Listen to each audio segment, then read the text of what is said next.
Powerful Geography with the intention of discussing the value of powerful knowledge. Can you talk a little bit about the journey that was taken to help not only conceive the idea of powerful geography, but to help it mature?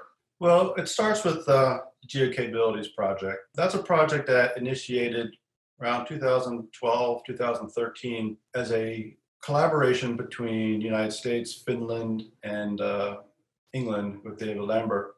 That project was mostly theoretical in terms of trying to introduce a new way of thinking about geography's role in education and how we make decisions about what geography should be taught in schools and how.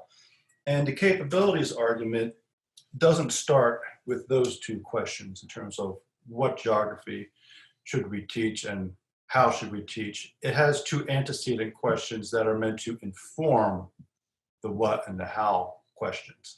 And the antecedent precursors are: who are the students in our classrooms and why is geography taught in schools? So the who part comes from the capabilities approach, which is originally a normative economic theory by Amartya Sen and Martha Nussbaum that centered on processes of enlarging people's freedoms and opportunities to achieve well-being in life. When it's applied in education, the thinking is, what do these young people as individuals need to know in order to achieve greater freedoms and opportunities? How does geography contribute to the enlargement of those freedoms? And that is where the concept of powerful knowledge comes in. Why we teach geography in schools is because it offers an opportunity to learn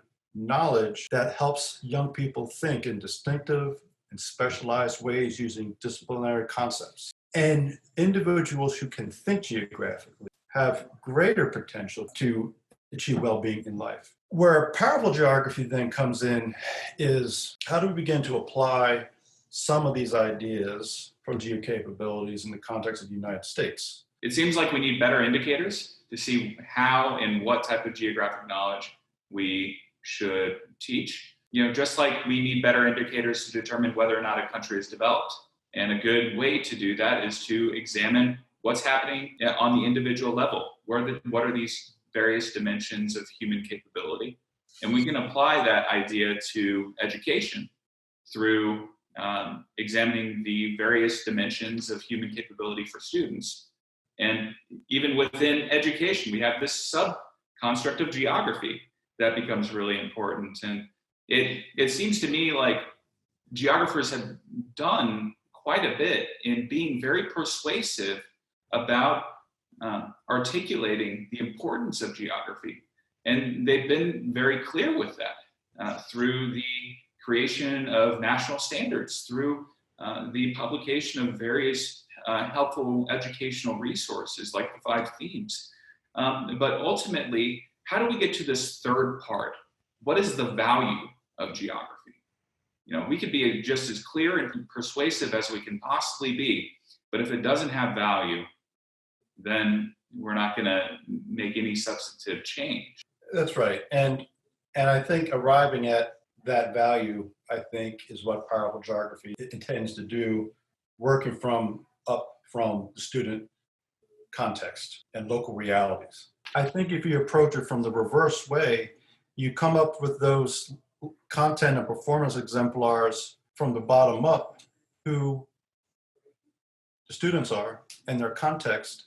Then you get content and subject matter that really suits that school. It's just a lot of these teacher professional developments focuses on, well, here's content knowledge and here's some ways of teaching it, without any relationship with those other questions, which I think are really contextual. If I were a teacher and I were to develop curricula that has this powerful geography component to it, what would that process look like? Starting with focusing on that question of who students are in a student context, demographically, culturally, socioeconomically. Then, in addition to those categories, would be data collection of their life and career aspirations, and using that data to reflect on what subject matter can I align with student context and aspirations, and then fashion lessons on that basis. If a teacher wants to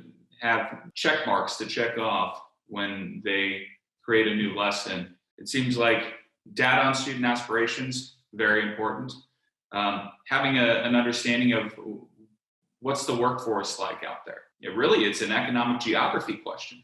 Yeah. And then from there, how can geographic knowledge, the geographic perspective, and the skills associated with it be deployed to help better bridge that gap between what students want to do and what types of practical jobs and ways of navigating their civic life. And, it's these geographers can model the knowledge and application in a way that's understandable to both teachers and students. Why not teach geography that is going to be perceived to be significant by students?